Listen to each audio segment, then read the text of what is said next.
What a great performance from Barry Hawkins here, and he seems to be coping with a few little pressure balls. He took a shot on there.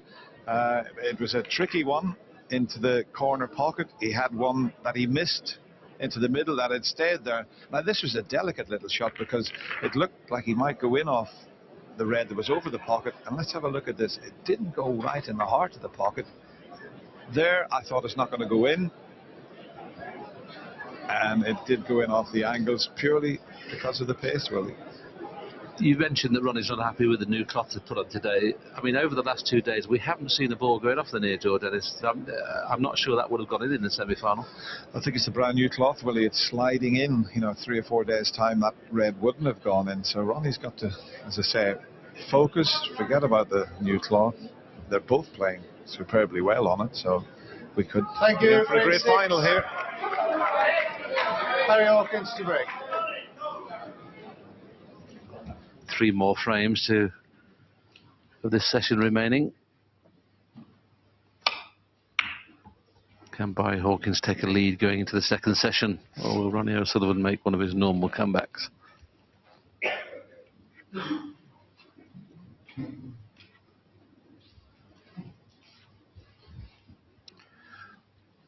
His long potting has been superb, but he's not even thinking about that one down the right side.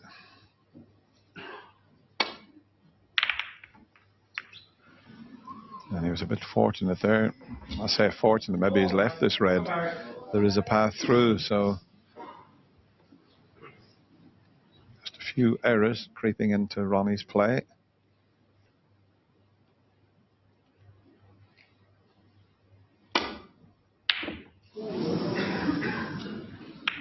Oh, he hasn't got away with it this time, so a chance for Ronnie. Even though the pink and black are tied up, if he can get himself onto the blue, as we show you this attempt, he just cued slightly across that one. If he can get a nice angle on the blue,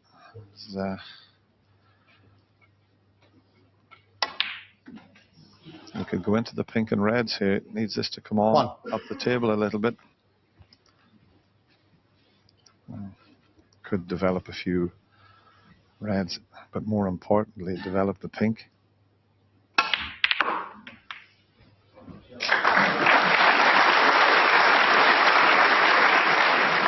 Little unlucky there with freeing the pink. He's freed the pink, but it's still tied up.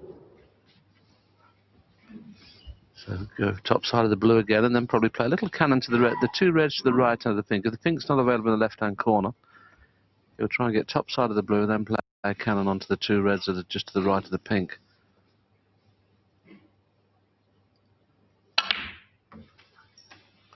But at least then he'll know that the pink's available into the middle pocket if this kiss goes right.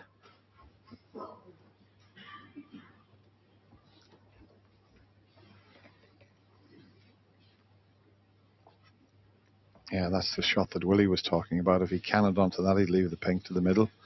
Let's see, he doesn't necessarily have to do that, but it looks the shot. He's played for the pink in the middle. Just as good. That's the red, he can leave the pink for the middle pocket.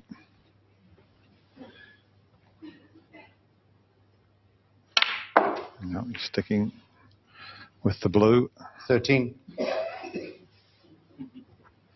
I wonder if he'll play the cannon this time, because he can play a plain ball and hit that. He doesn't fancy it though, does he? He's taking the more difficult brown, or looking at the more difficult brown. I suppose the only thing he's worried about if he plays the cannon onto that red we were talking about, that is not bound to be on a red. So he's played another cannon, but at least that's going to free the pink now after potting the red in the middle. So at least he's got the pink in 18. play.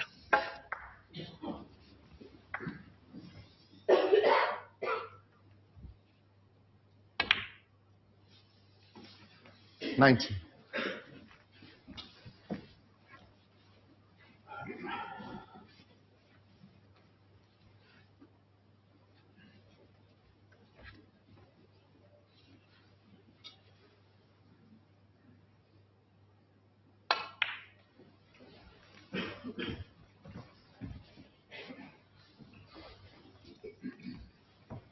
$24.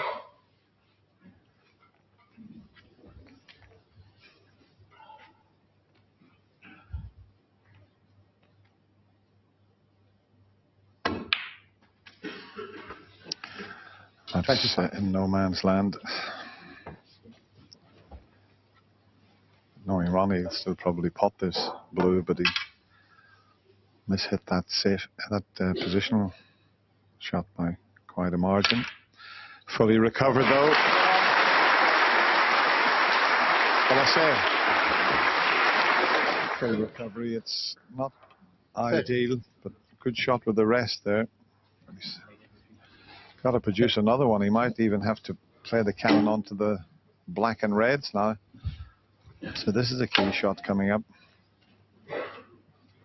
Not guaranteed to push the black into a potable position, so he can do with playing with a little bit of screw so that he gives himself a chance of getting on the pink. Well, look at the side he had him at. He's gone away up. Here's the yellow and brown. Thanks. They're all in the open now, though. 31. Yes, this was excellently played, purposely screwing off the black. And I think you mentioned in commentary, Dennis, that very rarely does Ronnie use the rest because he's such a good player left-handed. But when he does use the rest, he's got an amazing amount of pot success rate. I mean, he doesn't use it very often. 33. You can see he's got 83% pot success, more than Hawkins, who obviously is a player 34. That uses the rest a lot more than Ronnie. And this is an excellent chance now, getting back level.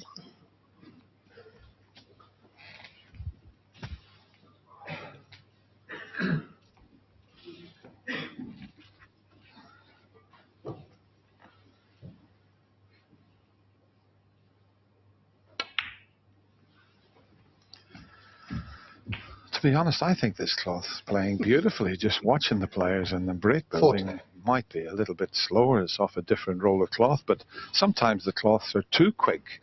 And, you know, when we talk about a slow cloth, it doesn't mean it's slow in terms to a club table. It's still very responsive. And, you know, I can't really see a problem with it, Willie. Well, I've got to be honest, I think they're screwing back a lot easier than they have been over the last 2 days in the semi-finals. Seems to be a lot more response off the nap. But it remains to be seen at the interval whether Ronnie complains again. I'm sure we'll tell you first here on the BBC whether Ronnie's doing a bit of complaining. But I think they'll both be pretty pleased the way they've played so far.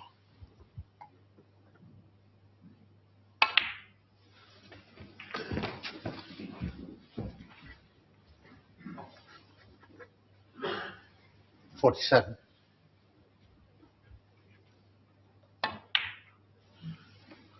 48.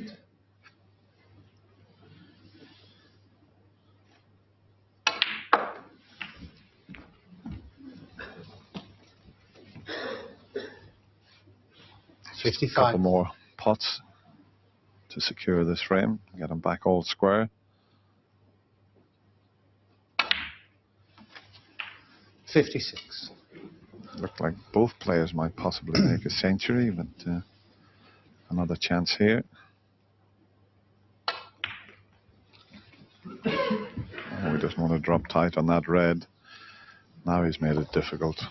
Now that's the type of thing 61. That annoys him. He only needed one more red, so at least he doesn't have to get on a colour. He can just drop it in, but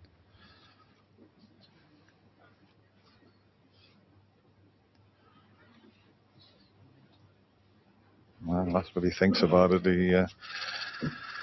I don't know if he played the cannon or played to just slip past the red, but he doesn't have to get on a colour. He's looking at the scoreboard. He's 61 in front. If he pots this, it'll only be 59 on the table. Ronnie's jetted, Dennis, with almost suggesting he felt the cloth wasn't on tight enough there. He was trying to push it along with his fingers. Well, he was doing it there at the middle pocket. He was pushing at the cloth. It's quite a skilled job, putting a cloth on a snooker table.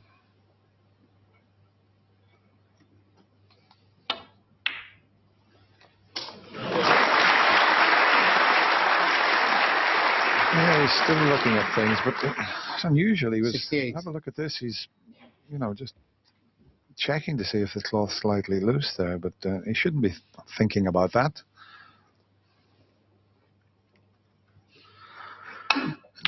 Well, the standard of this match, I've got to be perfectly honest, is the best we've had. I mean, both players are 69. scoring. Both players have had more than 50 breaks in each frame. Once again, he's gesturing that the cloth is not on tight enough, suggesting they may be a bit loose, which obviously would slow the table down. But I honestly think he's hitting the ball fabulous, and so is Barry.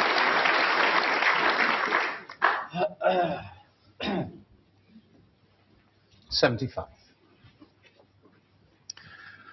That was the sort of thing Ray Reardon used to do now and again, just to check the cushions to make sure there was rubber underneath the cloth. The JV used to do that, didn't he? When they were coming, the cushions didn't bounce very well, they'd squeeze them. It was never John's fault, you know. It was always the table. Oh, what a shame. No century, but the standard is kept the same throughout this match. Breaks of 50 or more in each frame, and Ronnie O'Sullivan levels the game at 3-all.